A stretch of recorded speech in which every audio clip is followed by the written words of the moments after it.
It's the Poojie Podcast, proudly sponsored by Cimarron Golf Club. What is going on, Pooj Crew? Thank you for being here for episode 79 of the Poojie Podcast. We have officially eclipsed 1 year of the podcast. Amazingly, it's been a lot of work. Drinks up for that, boys. Drinks up. Let's go. Drinks up, everyone. Go. Cheers to that. Jacob doesn't even have a drink, but 1 year of the podcast. Congrats. It's appreciate it, Sam. It's been a lot of fun to do, a lot of work, and a lot of help and support from a lot of you guys. And this is an exciting episode, Jacob. I mean, we were talking before free agency how excited we were for this free agency. Am I wrong? What's going on here?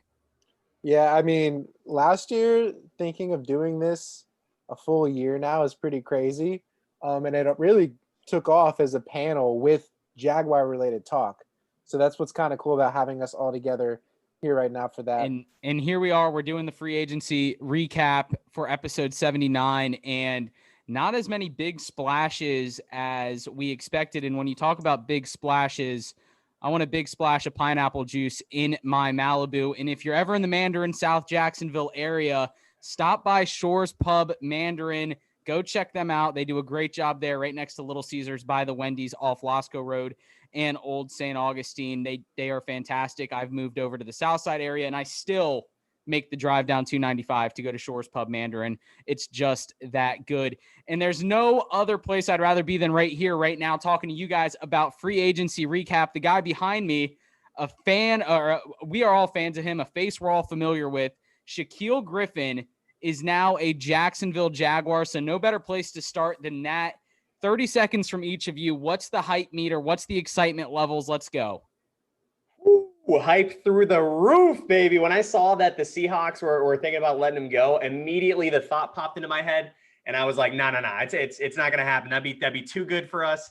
That'd be too great for UCF fans in the area. And when it did happen, I was in shock. I'm excited. He's a guy that wants to be here. He's passionate. We know exactly what we're getting. The UCF fans already know what he's bringing to the table here. So I know the Seahawks fans were sad to see him go, but I'm definitely glad that they let him go. So him and his brother. Did we end up signing Shaquem as well, or are we kind of still waiting on that? Nah, he's still out there figuring it out. He's got to do what's best for him. Right. Shaquille said, so hopefully he'll come. All right. Well, hey, Urban, if you're watching this, I know you like special teams. I think Shaquem can make a great addition to our special teams that we've been bolstering here. So I think it's a good package deal. But yeah. If Urban Meyer was watching this, Urban, I would be in an actual studio, not just my bedroom. So I always want people. As the first guest on the podcast a year ago, when we were literally sitting down just talking about how the pandemic started, to be where we are now, that just speaks to your hard work. So, who knows what we'll be a year from now? Maybe he will be watching it. So we don't know. I appreciate it. 100 subscribers finally on YouTube. It took a whole year to get there, but it's tough. This industry within sports media and journalism, and someone that has no credentials, zero credentials. If you're listening out there, if you're watching, everything we do and everything I say is all amateur stuff. I don't have any credentials, and I try and make it as factual as possible, and I hope I do a good job of that.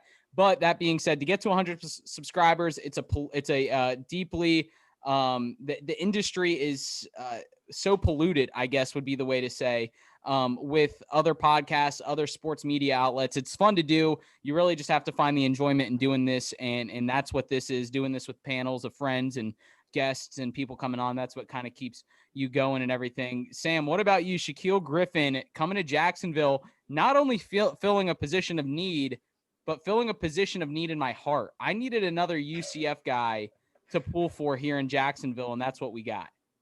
Yeah, and this whole podcasting thing, you make it look really easy, but it's really hard to plan it and to get the people on and then actually hold, and let them talk and have a great conversation with them. So it may look easy to people, but it's definitely not. And you hear that from a lot of people who run podcasts. So great job being a year. It's a year under your belt. I feel like you've learned a lot. That's great. As far as Shaquille, I think it's obviously the splash play for the Jags. He's entering his prime so that we get the best years out of him. He's a great player. I tried trading for him on Madden. It's almost impossible. So he's going to be great. I was going to say something. Well, no, I agree. You look at Shaquille Griffin, you talk about the splash play for the Jags. Jacob was very active on Twitter during free agency, more active than the Jaguars were during free agency. And he was very vocal about his displeasure to a certain extent after day one. Jacob, you want to touch on that real quick? Yeah. So when you talk about Shaquille being a big splash, that day one, we go in with the most money in the league and we think, oh, we're going to go get Jonnu Smith. We're going to go get Hunter Henry, or we're going to go get Shaq Barrett. We're going to spend this money. And it was very quiet from, the entire league for the most part. And after that first day, you're kind of like, dang, like, what are we doing? I thought this was what was going to happen. So day two, I think day one and day two, I was tweeting it like, I would love to see Shaquille Griffin on the Jags, trying to speak it into existence.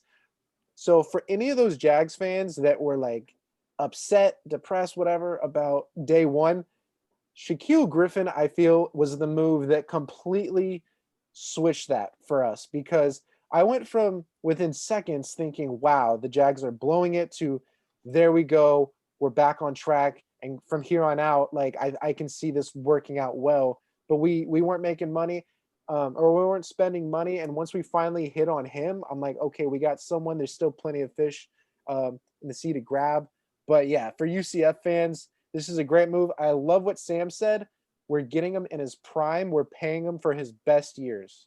Yeah, no, and that's the only way to look at it. And you talk about not really making those big splash moves. There was a lot of guys out there to go get, especially with the salary cap decreasing by $12 million going into this year. And it typically goes up about 10% every year. So a lot of guys were getting cut. And I know we were kind of hoping that the Saints would maybe cut Marshawn Lattimore and some of those pipe dream type shit, Right. But it is, yeah, go for it, Sam. Yeah, right. I think the most important thing about the Shaquille Griffin, I know we all get excited because he's UCF product, but I think cornerback was the most important position the Jags needed to address this offseason. And they went out and got arguably one of the best guys. I mean, Will Jackson III, I liked him. But Shaquille Griffin, he's great for the organization. He's a local guy. But if you can remember late last season, we were trying to, Chris Claybrooks was almost like our best guy and he was injured. It was like, we were just trying to put people in. Sidney Jones came in and he was a star. So it's clear that cornerback was the most important. And I feel like Urban and the crew addressed it perfectly. I think in Verben, I want to come to you, or Jacob, sorry, I cut you off. What's up, man? I was just going to say, I think some people also thought Shaquille was like maybe the third, fourth best corner, but whether you think that or not, he fits Joe Cullen's style of that press coverage defense the best. So I think that's also why it was a great move for us. And some people looked at it funny because they thought other corners were better, but we got a guy that fit our scheme and is very good. Yeah, I think it's great. I think he had one of those like Pac-12 type auras about him being in Seattle. Not a lot of people knew about him. Not a lot of people got to watch him. He wasn't always on the national TV game. He was, overshadowed by Russell Wilson and Bobby Wagner and so many other players, even in the secondary there in Seattle, which in large part is why he ended up not being re-signed there. There's only so much money to go around. So I'm lucky we got him. In Verben, I want to come to you. We talked briefly when we signed Urban Meyer. You had said something on the podcast, but just from an Ohio State fan perspective, you are a supporter of the team. You followed Urban Meyer for 8 to 10 years that he was there. What is Urban Meyer when it comes to coaching a football team / program? What are your thoughts? Well, I think like just the main thing and the thing that the Jaguars have been missing is just team identity. I think he just brings like an entire brand to an organization. And that's something that obviously we knew, bringing him in was going to change the entire outlook of the Jags. And I think that's exactly what we're getting. He's bringing in every single coach that he's handpicking. He's going to literally turn around the culture. Guys around the leagues are excited when they're talking about the Jags now. And that's something that we haven't seen in a very long time. And it obviously starts with him. So I think that, at his time at Ohio State, he had it down to a science. And again, this is with churning players out every 4 years and losing guys after each year. He's going to be able to take a consistent group of guys, form a culture, and move forward with it. So that's what I'm the most excited about. I know we mentioned it before, but the college atmosphere versus the NFL, he's going to be able to get his guys and keep them. And I think that's really the difference, is we clearly have the money to keep the guys that we want. So from here, it's just building what he wants to going forward. So I think we're going to be good. And you just hit it there. You just said the word build what he wants. And I want to go to this quote real quick. I'm glad you said that. he said in an interview after free agency kind of settled, he said, we weren't going after those $25 million guys. We aren't there yet. Yeah. I think that's a huge sentiment from him, understanding where the organization is at currently and not trying to overstep realism. Okay. Like that's a big thing. So many teams go out there. The Jets go out there. Even the Jags went out there a few seasons ago and they overstep their realistic opportunities, right? We are not a 10 or 11 win franchise right now. Yeah. There's no reason to go blow $22 to $25 million on these star pieces that in 3 years from now, when your team is ready to win dominantly, they are up for a contract, negotiation period. So yeah, go for it. Oh, I was going to say, to your point exactly. I think we're the exact opposite of what the Bucs are doing right now, where they have everyone on like 1-year contracts. They have guys at the end of their career that are looking for wins now. And I think that's like to your point. I think that we're looking for the guys that are here for the next couple of years to get to that point. And we don't want to spend all, however many million on just like 2 players that won't get us to that point in the next 2 years. So exactly. And you talk about building as well. When I think of Ohio State, I want to read you these names. Okay, first of all, I'm looking at who we signed. Cornerback, safety, defensive lineman, defensive end, wide receiver, safety, cornerback, defensive line, traded for a defensive tackle. Okay, a lot of defensive line, a lot of secondary play. Now, let me read you this. Urban Meyer at Ohio State. Here are some of the players under his program's, I guess, history that are now in the NFL. Joey Bosa, Nick Bosa, Cam Hayward, Chase Young, Jonathan Hankins, and Jacksonville's own Devon Hamilton, defensive line products.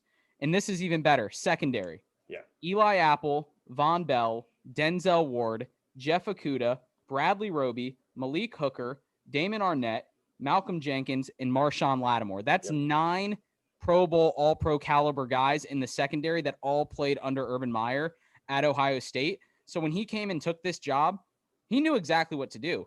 He said, okay, I'm going to build the secondary. I'm going to build the defensive line, and we'll figure everything out later. Because if you can't stop the other team, whatever you do on offense isn't going to matter. Well, and that's exactly how he played it at Ohio State. It was to the point where if your defense is locked down, you saw with the quarterbacks that Ohio State's had, they look way better than they end up coming out to be because the defense set them up to be. All the quarterback really had to do from that point was just try to get it to their playmakers. If he could run for a little bit, sure. But the defense was really what was going to win them those championships. And ultimately, hopefully that's where we're heading to. And so you know what I like? I'm glad that you mentioned that, Justin, with the defensive line and secondary, because what it clicked for me a few days after everything happened that, we weren't that close, like you guys said. So instead of going for that one splash on the defensive line or maybe 2 splashes, we went to overhaul the entire rotation, which I think will end up being a much stronger unit rather than getting a Shaq Barrett and then nobody else really helped. Well, we got guys like Roy Robertson Harris, Jihad Ward. We brought back Dwayne Smoot. We traded for Malcolm Brown.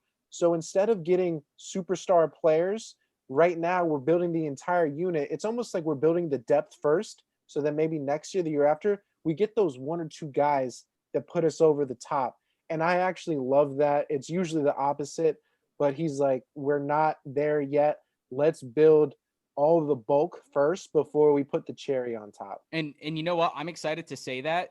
As many fans would hate to say it, the thought of we're not there yet is okay. Like that's okay based on what we've seen so far with him being here. Is we're not there yet, but we're quickly getting there. At least it feels like. And something we haven't touched on. I mean, obviously at Ohio State, he had Michael Thomas there with the Buckeyes. Now, probably the best receiver in the NFL, top 3 behind maybe Devontae Adams and a few others. But you look at Michael Thomas, he's had other great receivers come out of there. And then we go out and we get Phillip Dorsett, which a lot of people were scratching their head at. We get Jamal Agnew from Detroit, which is like he's a special teams god, apparently, is what he is. And then we get Marvin Jones. And you look at a signing like Marvin Jones, the only reason this Marvin Jones signing wasn't a bigger deal was because of the fact that his own teammate Kenny Golladay was also a free agent.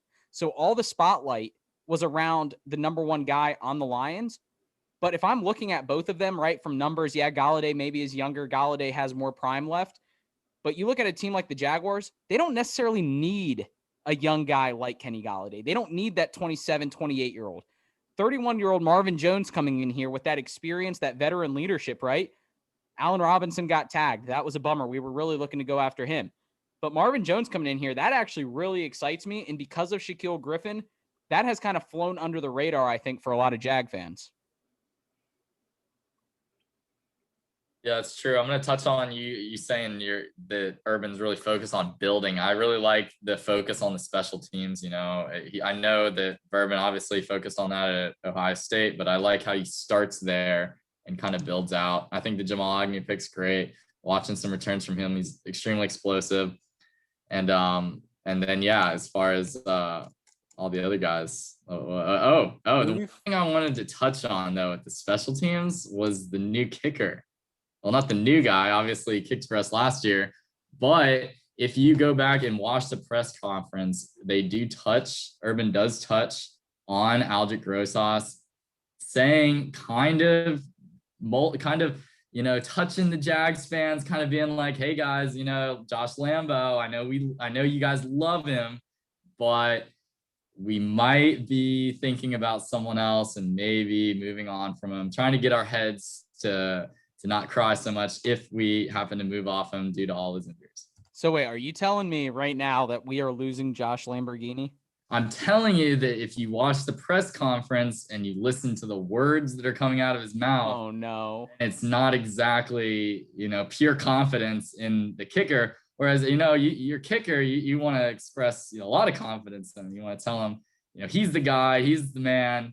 We're keeping you.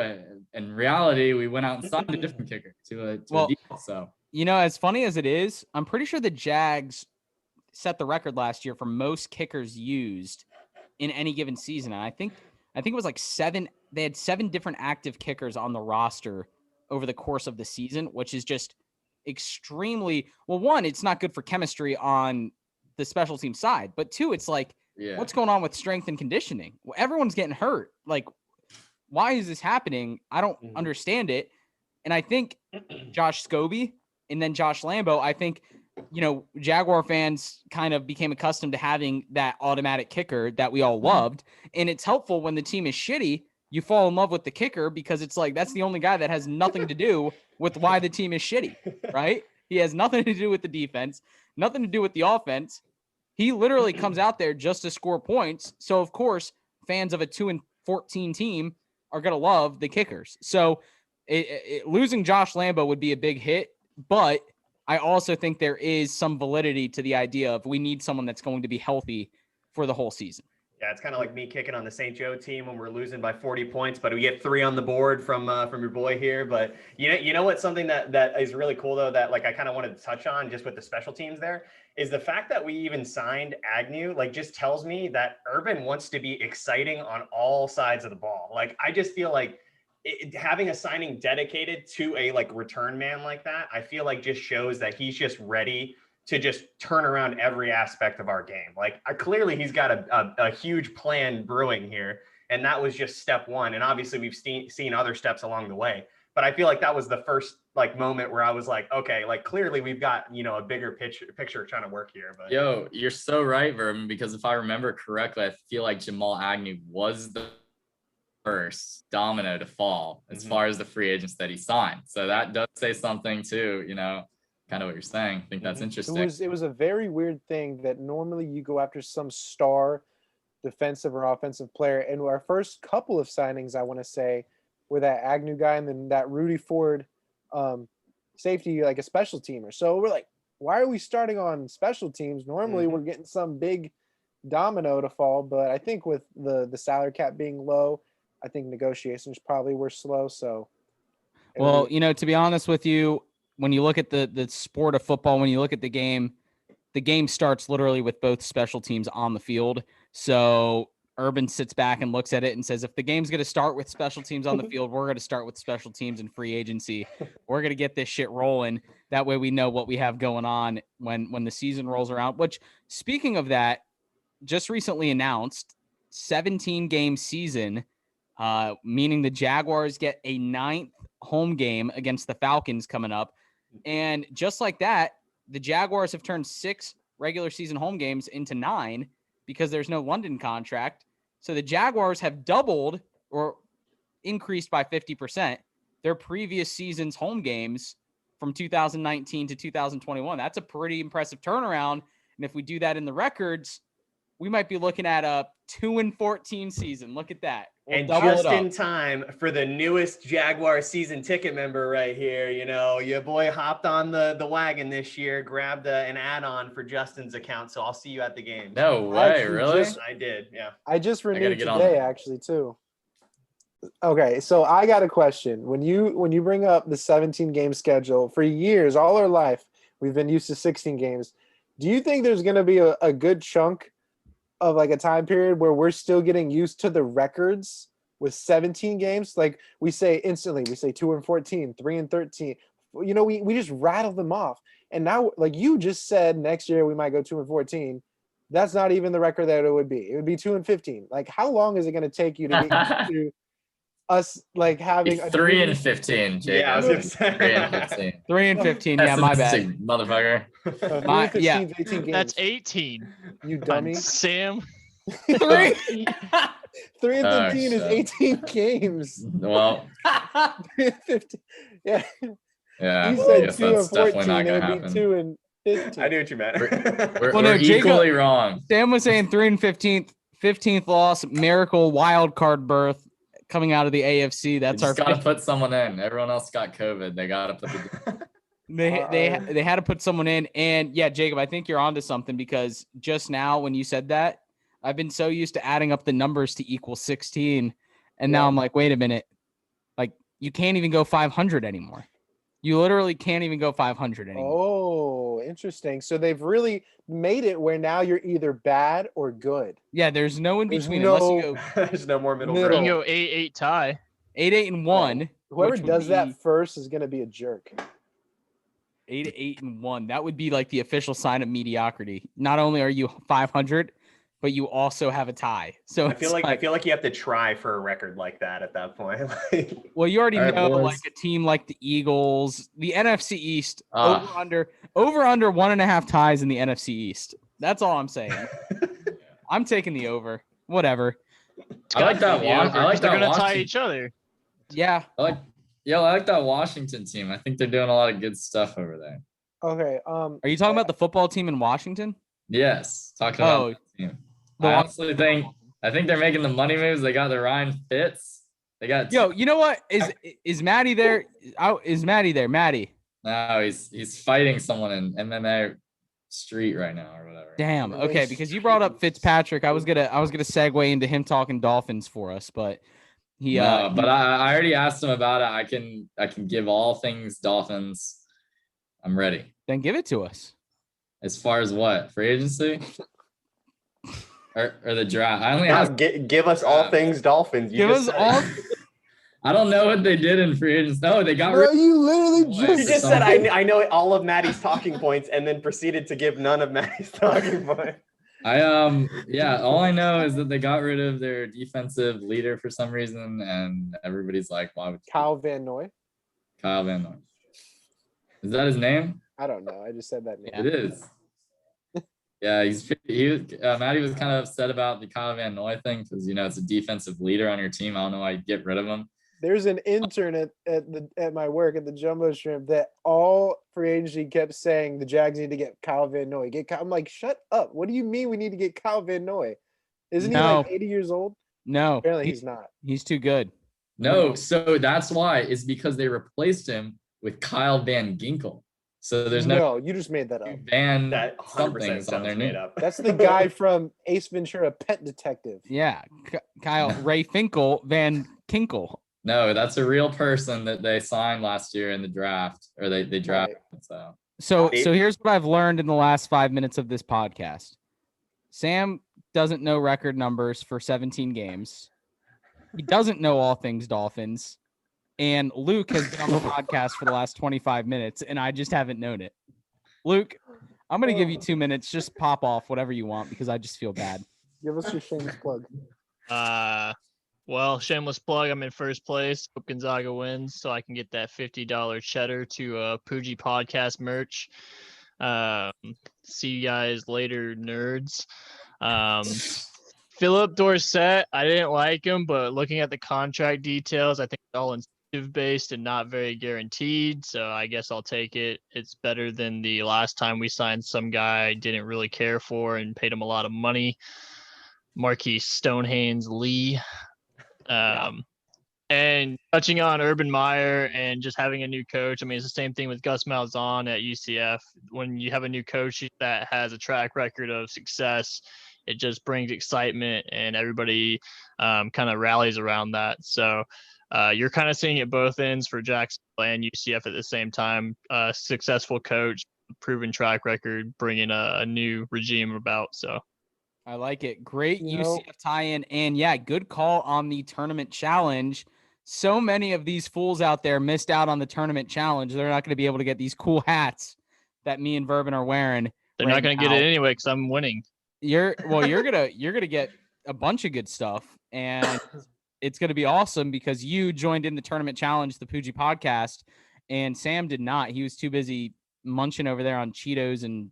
Yo, I honestly didn't see any of the advertisement. I didn't see anything for the. He was hanging with Kyle Van Ginkel or whatever his name was. You know, when I hear about free shit, I'm usually 100% down. So the fact that I'm not in the tournament should say something about your tournament advertising. You gotta step that shit up. All right, yeah, sure I'll talk to that department right now. Hey, Justin, step up your advertising. Okay, I just talked to the advertising department. Yo, I just want to say though, getting back to like what Luke said with, like in Dorsett, something that free agency wise, a lot of people expected us to do and we just didn't, was get a solid tight end. I think they thought we were going to go after one of the top dogs in Jonnu Smith and Hunter Henry. We signed Chris Manhertz, whatever. He's a blocking tight end, but what do you guys think their plan is at tight end right now? Because I don't know what it is. I want to throw out a quick hypothetical. Do you think that we are going to use the rest of our draft capital to try to get Kyle Pitts? Do you think that's our plan? I got to jump in on this one because I just liked a tweet. Go follow me, DJ Legs. It's the Poojie podcast draft. I just liked a tweet telling people to shut the fuck up about the whole moving up and spending all of our draft capital to go get tight end. It just makes absolutely no fucking sense. He's gonna go in the top 5, top 6 at most. It just makes. You really think so? So Sam, absolutely, he's the second best player in the draft. Sam, but there could be a lot of quarterbacks that go in the top 5. Exactly. And I have a question for you, Sam. I agree with you. I think Jags fans overall need to move on from that idea of getting up for Kyle Pitts. But hypothetically, let's say he falls more than we expect. Like you say 5 or 6. What is the spot you would have to fall to for you to be thinking, okay, we should try to trade up? Is there a threshold for you? And keep in mind, this is a guy that they're saying could instantly be like the next great receiving tight end for the league. Like, I mean, I can't remember the last time that they've talked about a tight end like this. So I liken it to last year when everyone was talking about, oh yeah, the Jags going to get Jeff Okudah. They're going to get, maybe they can get Andrew Thomas and all these players that just get drafted before our pick. So it's just like, there's no point in talking about it. There's no way we're going to get him. I did want to throw out that I was reading an article just the other day about how Urban Meyer is kind of, what's the word? Crazy. Targeting the tight end position after free agency as one of the weaker positions on the Jags, and that he does need to address it. So I do think it's possible that we take. Damn. Literally all of us are saying that. We don't need Urban Meyer to tell us that. Yeah. No, so look at the roster. Okay, so I don't know. I just feel like tight end isn't really as great of a position everyone says. We signed the Chris Manhertz guy, who's actually one of the best blocking tight ends in the league. Sam, what 2 teams just played in the Super Bowl, Sam? Okay. Obviously, you have a Rob Gronkowski Hall of Famer. I mean, what? And okay, I understand that. Are you trying to tell us and Travis Kelce and Cameron Brate is bad? Yeah. What did Travis Kelce do? He's 32 and he sucked in the Super Bowl. So I mean, but they got to the Super Bowl. We haven't been to the Super Bowl. Are you gonna act like he doesn't have a major influence on the offense for them? Here's the thing, Sam. I think you're undervaluing the tight end position. And here, let me start with this. 2 years ago when we got Josh Allen, who has floundered in the second half of the 2020 season, but I believe he'll bounce back. I'm not a hater. We were projected to maybe take TJ Hawkinson, who went the very next pick. Hawkinson has not turned into what many believed he would be. And in all fairness, he had Matt Stafford throwing him the ball. So I can only imagine it would have been worse if he had a Jaguars quarterback throwing him the ball. That's a product of the Lions, though. I mean, Calvin Johnson has a Hall of Fame career, and they didn't do anything spectacular with him. Okay, so fair enough point. What I'm saying is I don't believe that there's a too early position to draft the tight end. Everyone wants to say 5 is too early, 7's too early, 4 is too early, whatever. Everyone wants to say that. But in my opinion, there is no position too early to draft a player that is going to be the difference maker for your team. If you are in a position where 21 of your 22 starting players are solid and you need this one guy, this one position, and it just happens to be a tight end, fuck it, take him first overall. I don't care if that's going to be the difference maker for your team, because here's what's going to happen. And shout out Coach Bono real quick. Coach Bono on the podcast a few months ago, when we drafted Brian Anger, him and I were texting, and he said, we're about to draft a punter in the 3rd round because we traded our 4th round pick to trade up to get Justin Blackmon, and we don't believe he's going to fall to the 5th round.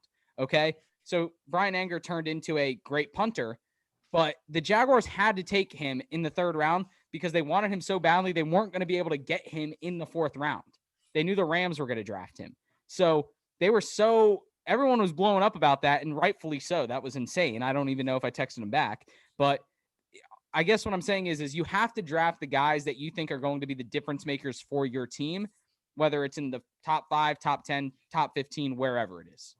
So I feel like my question was never really answered. I What's the understand. threshold? I want to say Okay. for the record, I did say that Kyle Pitts was a top 5 pick, so you cannot say that I said that tight end's not valued in the draft. He is one of the best players in the draft. That's why the Jags literally cannot move up to get him. We'd have to. But you're avoiding the question that Jacob's asking, which is if he falls to, let's say, 10 or beyond. If he fall again, No. I'm using hypotheticals, Sam. If. What is your threshold for us to try to move up to get him? At 20. I was thinking 20? The 20. Well, No. So I got the 20th something pick. I just pulled up. It's not like an exact science, but it's a website called Draft Tech. It's a trade value chart. It assigns a number value to picks. Hey, no free advertisements. Yeah, it's a blah, blah, blah, blah, you can bleep that out. It says, let's say the 11th pick, the 10th pick are around 1,300, worth 1,300, 1,250 points wise. The Jags' second first round pick is 720. And their 33rd overall pick is 580. If you package those two and move up to 10, are you willing to give up 25 and 33 to get pick 10 and get Kyle Pitts if he's there? That makes no sense. We would Okay, have well, there's my answer. picks. Those 2 picks, and then at least another like 2nd or 3rd round pick next year, or maybe even a freaking first to move all the way up to 10. That's like when you move up to 10, you're taking a quarterback. All right, but Sam, here's my problem I'm having is 4 minutes ago, you just said the tight end position isn't that valuable. It's not that necessary. But now you're saying Kyle Pitts is going to be drafted in the top 5, assuming that he is valuable and that he is necessary. Because he's the best tight end prospect. He's better than TJ Hawkinson. So therefore he has to go earlier than 8. It's just like precedent is there. But that's not like that you can use that logic, but in a year where a lot of teams need quarterbacks and a lot of teams ahead of us have different needs, like the Bengals aren't going to be, they're probably going to draft a lineman. They're not going to draft a tight end right now. Like, there's a certain number of guys that you can count on not taking Pitts, and it's enough to question if the value is there to move up. And like we're saying, we're like, that's a lot of value. We're not losing that much in Jacob's trade. That's a good deal. If you're getting a pick that is still in the 1st round, the 1st overall pick in the 2nd round, and then maybe something small as something to sweeten the pot with that. Like you're saying, if that needs to seal the deal and we have to give up a 4th for next year or something like that, I am fine with that. Do you think that would be giving up too much? For a day 1 starter that could be a starting tight end for us for 10 years plus. A generational. Absolutely. With a rookie quarterback that needs weapons. And that would grow with him coming out of college. And it's a Florida guy that, again, Urban Meyer would be able to help day 1. Yo, there are a lot of really good wide receivers in this draft that are going to go in the first round. And I think that 25, we could pick up a really good playmaker. I do think the Bengals are what you said. I think they're taking Pitts or Chase, Jamar Chase. It's one of the two. They're not going to take a lineman, in my opinion. You don't think they're going to take that Sewell guy? My research. No, I believe that they're going to take an offensive player. All right. I have another question then, just to segue off this topic, unless anyone else has anything more with it. I just know a guy that's pretty good at Photoshop. He puts out little title updates saying go watch his podcast about every day. Maybe just puts a little mask on Pitt's day of the draft so he falls down a little bit for us. That'd be great. Oh, I could do that. There you go. So we And need if to, he I didn't say anything about you, but so and we if need he to learn fell me. down to like 20, 22, 23, Yeah, the I guys think can we know move that's up, like day 2 pick and move up. Like that makes sense. But to move up 15 spots in the first round, I think you're underestimating the amount of draft capital that's going to cause. It's just impossible. All right, But time why out. is Let's it a transition. hypothetical? Yeah. Let's transition past this. Sam, I'm going to end it with this. If you believe the 25th pick production plus the 33rd pick production plus a 5th round pick production is greater than or equal to Kyle Pitts at number 10, let's just say, then I understand what you're getting at because there's no sense in maybe making that move. But, and in my opinion, here's the deal. I've always wanted Kyle Pitts, and two weeks left in the college football season, people were saying, oh, he's a top 25 pick. Well, now college football season's over. We've been in the offseason. He's all of a sudden jumped up to being the number 2 prospect on Mel Kiper's board. Well, you know what Mel Kiper is not? A front office general manager in the front office of an NFL organization. And I have not seen any NFL front office members come out and talk highly about almost any prospect, really, probably for privacy and, logistic stuff. But all I'm saying is there's so many guys every year that we think, like Josh Allen, for example, oh, they're going to be gone by this pick. They're going to be gone by this pick. Okay, Cam Robinson, they're going to be gone in the first round. So many guys we think just because Mel Kiper and Todd McShay and Field Yates and Matthew Berry and all these guys ride them for 4 months in the offseason, that by the time the draft gets here, none of those guys have any weighing on the NFL organizations. Like these organizations have scouts and they have front office employees to do the scouting. They don't need Mel Kiper. They probably look at Mel Kiper and laugh at some of his rankings, to be honest with you. But with that being said, that's why I think if Pitts does happen to slide, I think it's simply because of there's positions of need that are more important than tight end for a lot of teams in the top 10, and then he would potentially slide. All right, one last thing on Kyle Pitts. I think that the NFL is kind of going through maybe like a change. There's this new position. It's almost like the receiving tight end is extremely valuable. And so teams are going to see Kyle Pitts as, maybe a top 2 or 3 player right out of the gate at that new position. If they want to add that position to the draft, I mean, he's a top 10 pick. Okay, since we're playing the game, one more thing about Kyle Pitts. If you're drafting in the top 10, is your organization in a position to begin with to take a tight end in the top 10? If you're drafting in the top 10, a tight end is not the reason you're in the top 10. Yeah. They'll do it anyway, though. They're stupid. Okay. So the Jags took Leonard Fournette at number 4. I want to say this. Maybe they're just terrible front office, but I will say that there's precedent for ridiculous moves like that. Okay, Jacob, go for it. Transition us, segue us, get us out of Yeah, here. so what you brought up, and Luke almost hinted at it too, and I was going to get to it. That 25th pick, you kind of mentioned playmakers at the wide receiver position, right?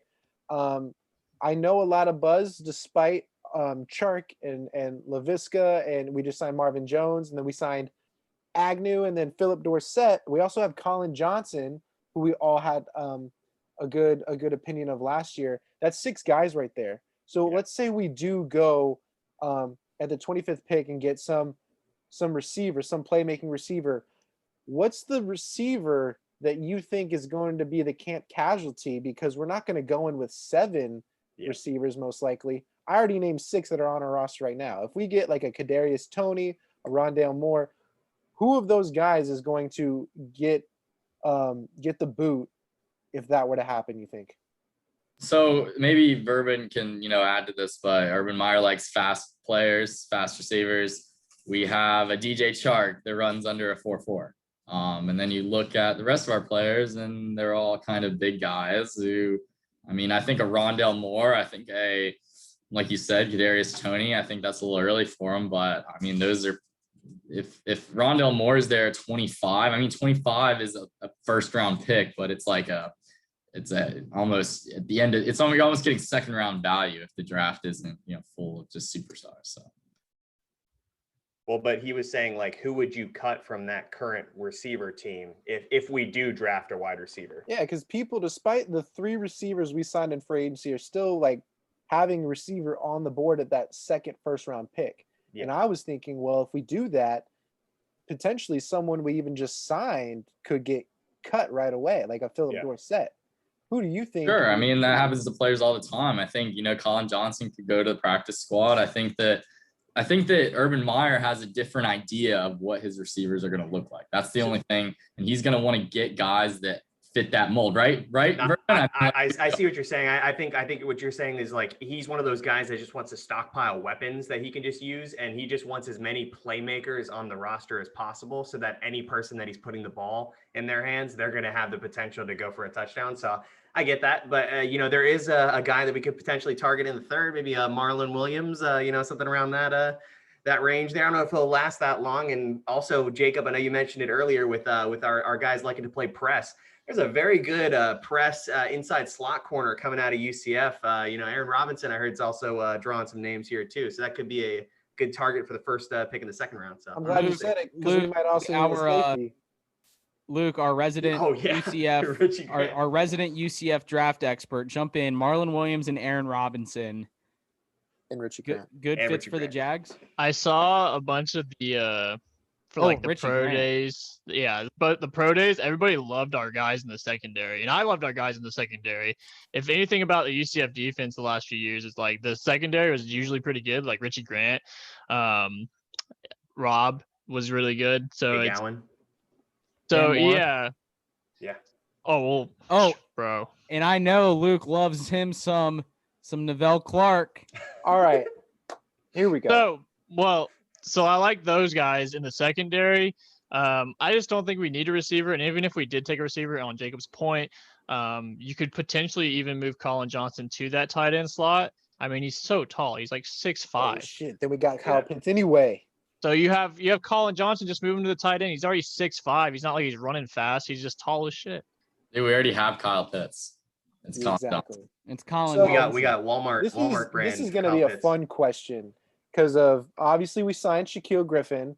Kyle is throwing his name in the hat, say, like, Aaron Robinson, and I'm saying Richie Grant, and there's Tay Gowan. Let's say this is not going to happen. Let's say we get all those guys. What's the nickname for this UCF secondary squad in the NFL?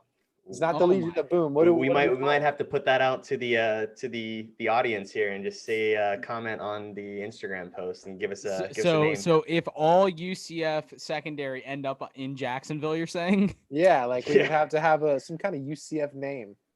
Jeez. Yeah, it's got to be like a pun. Got to play on the nightmare, something like that. I don't know. Yeah, maybe if you have an idea, comment on the YouTube comments down below.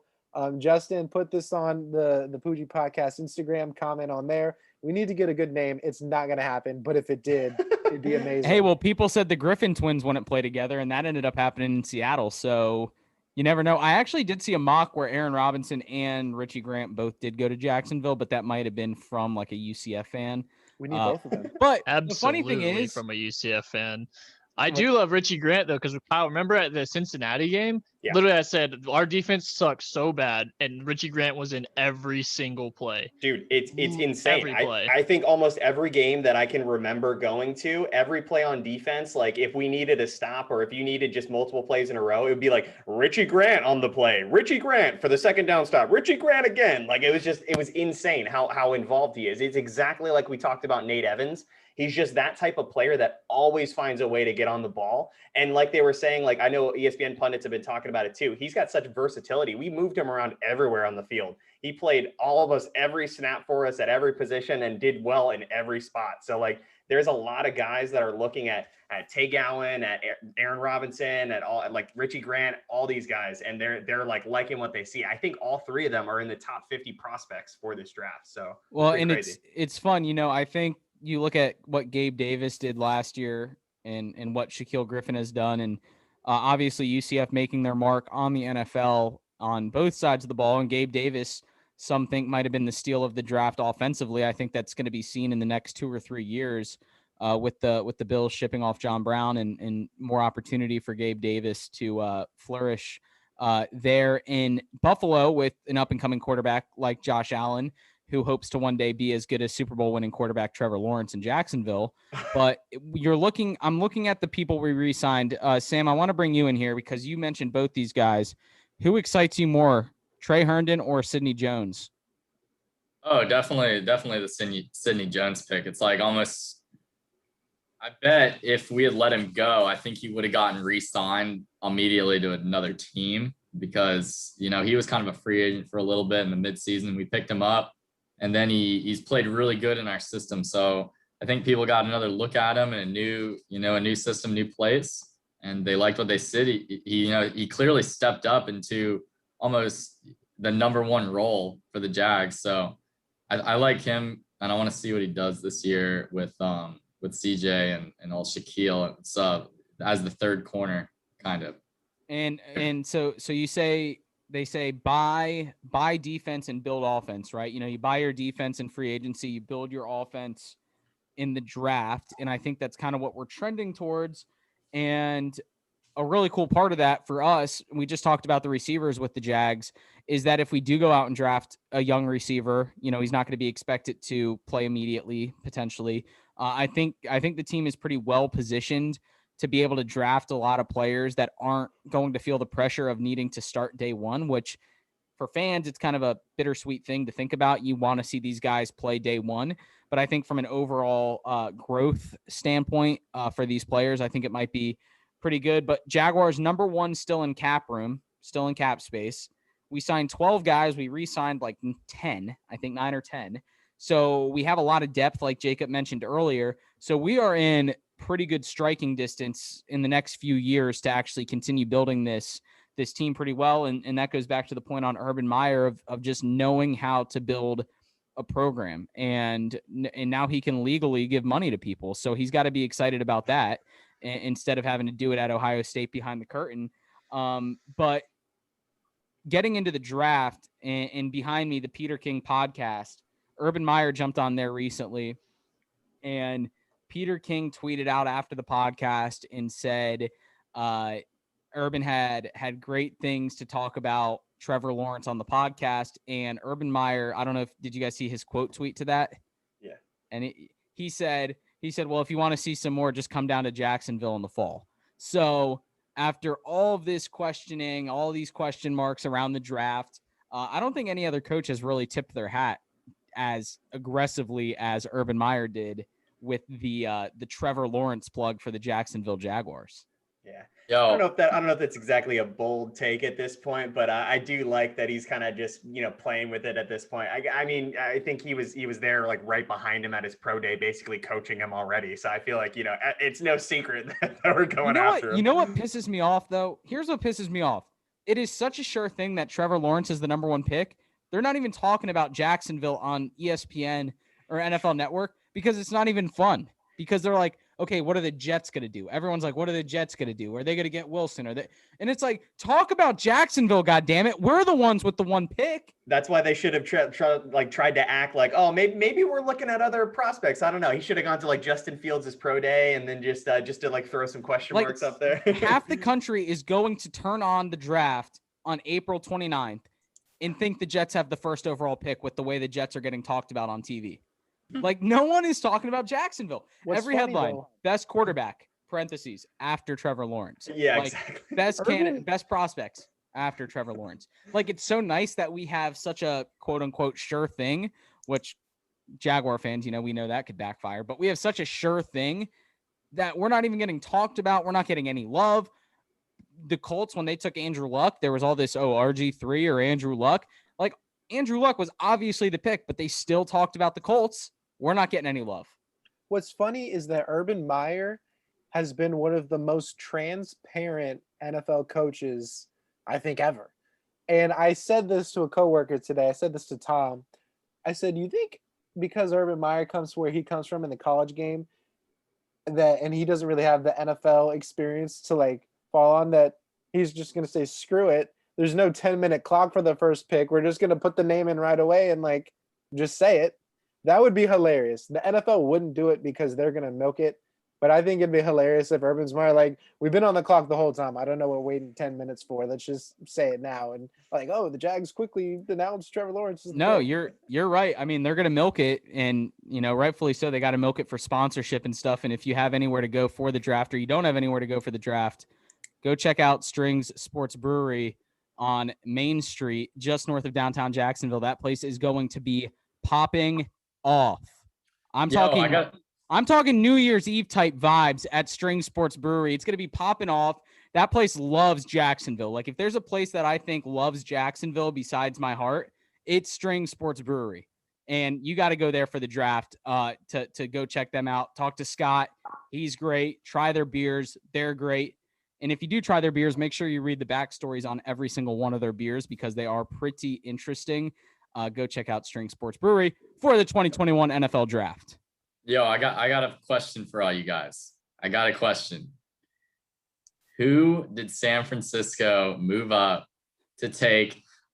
Prefacing this, Kyle Shanahan did say, I quote, when you have the 3rd overall pick, you don't have to be as sneaky about what you're going to do. So they clearly have a quarterback in mind that they want to take, maybe a couple quarterbacks. I want to hear y'all's thoughts about who you think San Francisco is going to go with 3rd overall. Well, first and foremost, to not answer your question, I think the Miami Dolphins have won this whole offseason based on all these trades that have happened. And they have Laramie Tunzel to thank for all of this. So that's first and foremost. Second of all, availability is the best ability. And as good looking as Jimmy Garoppolo is, and I have no shame in saying that, he's right up there with me. I think that he is not the healthiest of guys. Again, right up there with me. And he's not going to step on a football field anytime soon. Again, right up there with me. So I think when it comes down to it, me and Jimmy Garoppolo are a lot more similar than people want to think. And we're not going to be playing for the San Francisco 49ers come September of 2021. Has anyone ever seen Justin and Jimmy Garoppolo in the same room? No, I think they're going to take Justin Fields, though. I don't like Zach Wilson. Why draft a quarterback who can't play on Sunday anyway?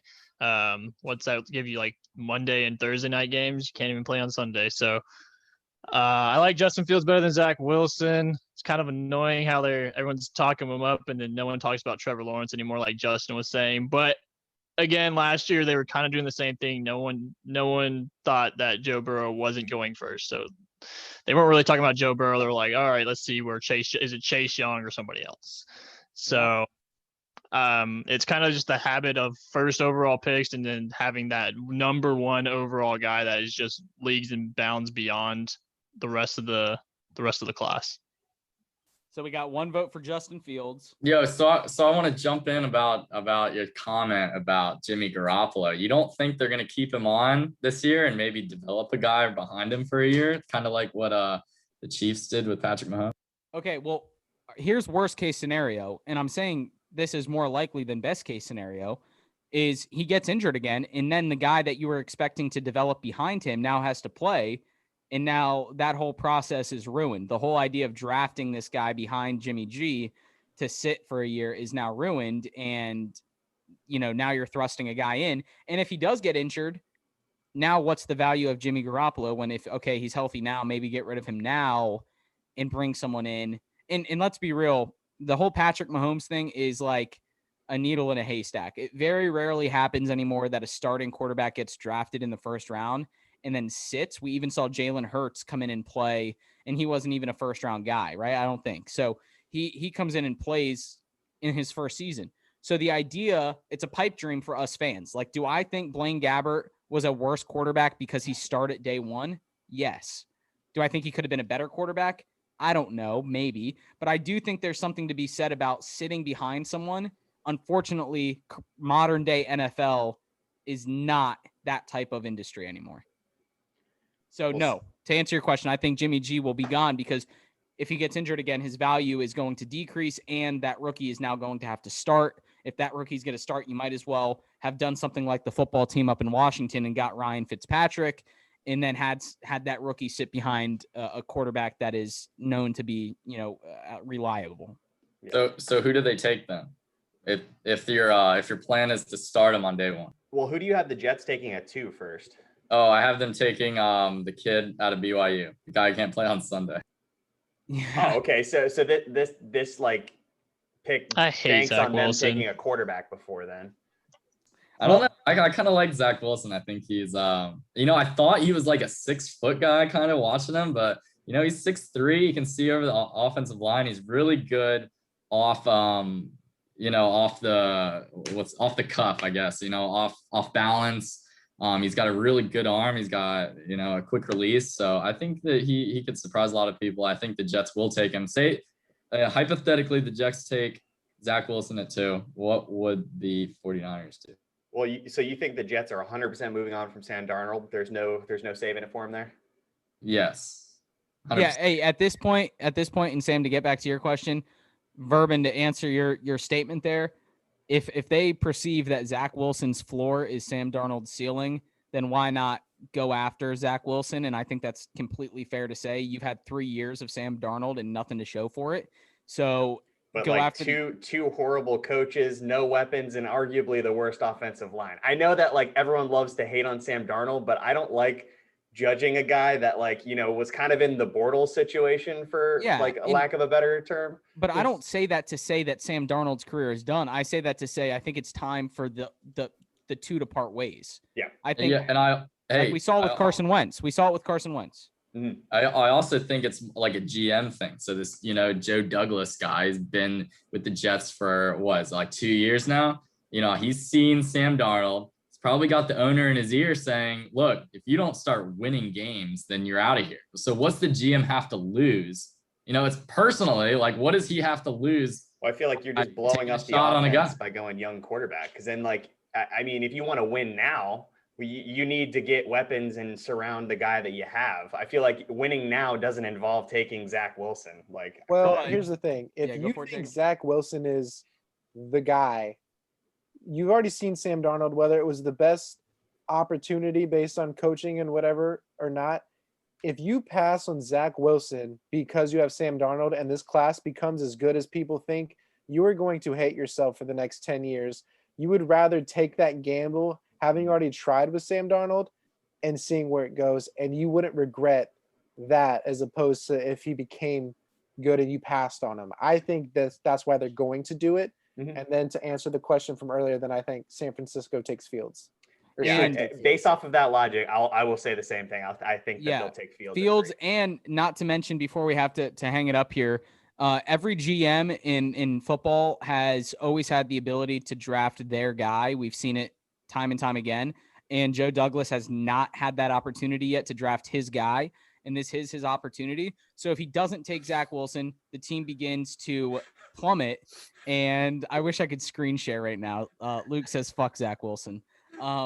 Hate him so much. If Sam Darnold plummets and then this GM gets fired, he literally just had a GM job without ever the opportunity to build around a franchise quarterback of his own. So I think, just that being said, I think he's more inclined to take a quarterback. Second thing about Zach Wilson, if Zach Wilson wasn't able to solidify himself as a top 10 quarterback or a top 10 player in the NFL draft in his junior season, what happened over that year or from his sophomore season to his senior season to where he's now this top 5 prospect, top 3 prospect, whatever it is? I just don't trust that whole situation. That's why I do like Trevor Lawrence. He's a proven winner. He's played football his whole life, and that's going to be the drum that is beaten until it's dead. But that's why Trevor Lawrence is the number 1 prospect, and that's why the second pick is between Zach Wilson, Trey Lance, Justin Fields, Mac Jones, whoever it might be. Sam, what do you got? Answer your own question for me, please, because I'm going to go Justin Fields to the 49ers. So I'm gonna go Max Jones here. who's been a first-round prospect the entire process, a first-round prospect. So, everybody knew he was going to be good. And I think a lot of people say, oh, Mac Jones, he's just like an accurate guy, dink and dunk. The guy has a pretty big arm, maybe not compared to a Trey Lance or a Justin Fields, but he's got an arm. And his pro day today, he was yeeting it 50 yards down the field to his boy. The Dolphins are going to take Devontae Smith. So I think it's going to be him. I think that he's pro ready. Like he said, if they do move on from Jimmy Garoppolo, they can just slide him in from Alabama. I think it's pretty obvious personally that they're going to go Mac Jones. I like it. And Luke, you feel pretty sternly about some quarterbacks in this draft. I mimic what you were saying about Zach Wilson. I hate quarterbacks that they do really good in their last season. And let's take a look at that last season. Their best win is what? Not BYU. Their best win is Boise State or us as UCF fans. And we were garbage that game. Like, we were so bad. And we all felt like we were not a good team anyway. They lost their hardest game, Coastal Carolina. And so what is their next best game? Boise State, who was maybe 500 that year. Another thing, he has an entire offensive line that was graded pretty highly in all upperclassmen. When you have an all upperclassmen offensive line playing a weak schedule, you're going to look amazing. You have years to throw.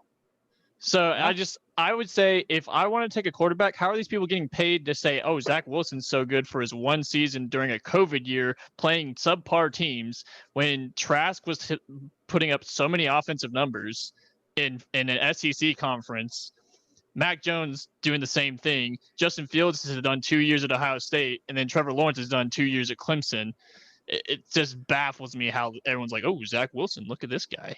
Luke, I completely agree. And I think that clip of him throwing that bomb on his pro day off his back foot kind of put him in the talking spotlight. And I think that everyone's just it's just the recency bias. They're just looking at that and they're like, oh, he's got to be a top 5 pick now for sure. And it's I completely agree. I was I had no idea who this guy was before this season. And if they didn't really do anything spectacular this year, no big wins to tout, I don't know. I don't think I want that guy leading my team. I hated the Blake Bortles pick when we had him. Yeah, I was jumping up and down because he was our guy at UCF. But as a Jaguars fan, I was like, well, that's probably a bad decision because, again, he had a really good season at UCF. I mean, he was doing all right the season prior, but we're in the American Conference. There wasn't too much of adversity there. And it was just the fact that he had a really, really good senior season. So that just bumped him up so much. And you shouldn't take 1 year. You should take the whole body as what you graded on. And that senior year, we won 90% of those games in the last 7 points or less. So. Yeah, 7 points or less. It was. Yeah. But what I'm curious for you guys is I know that we kind of talked about our first pick. Obviously, that doesn't even need to be said. Where do you think, who do you think we're targeting for end of the first round, beginning of the second round? Because I don't think it's going to be receiver, but I'm curious to hear what you guys think. Verbin. I am so glad you mentioned that. This is episode 79, and we are now into April, which means we are in draft month, which means our mock draft professor, DJ Leggett, is more boned up now than he's ever been in any month of the year. And we have a Jacksonville Jaguar draft preview episode coming up in about 2 weeks from now. Be sure to tune in. It's going to be later in April, the week of the draft. Draft is April 29th, and we will dive into that exact question. I think a lot of us know what's happening with the first overall pick. We are going to draft Zach Wilson in spite of Luke's indecision on him.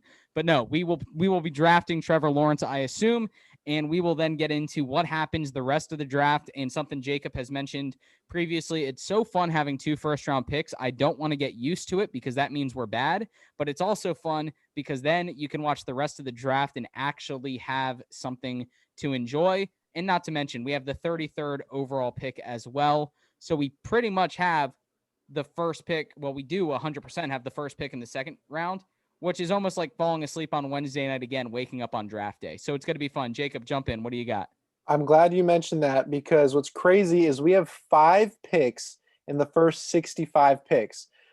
There's 32 teams, 2 rounds, that's 64 picks, and we have 5 picks where normally you would have 2 picks. That's going to be crazy and great talent, first and second round talent to really like help build this team.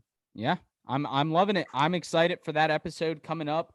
If you're watching this, you've already enjoyed our MLB preview. Opening day has started. We are in full swing baseball mode. There's going to be fans in the stands at some ballparks. We'll see how that goes. And also the Masters preview is going to be coming up here in a few days.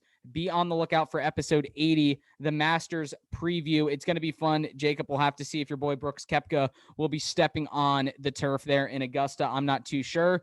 And until next time, folks, take care. Thanks for tuning in. Episode 79. Panel, thank you for being here, helping me get to 1 year of the podcast. It's been a hell of a time doing this and a lot of fun. And I couldn't imagine a more fun panel to discuss Jaguar football with than you four right here. So until next time, fans, Pooj Crew, take care. Go follow us on all platforms. Go visit our sponsors wherever you may live in Jacksonville, and go make this world a better place. Take care. Fuck Zach.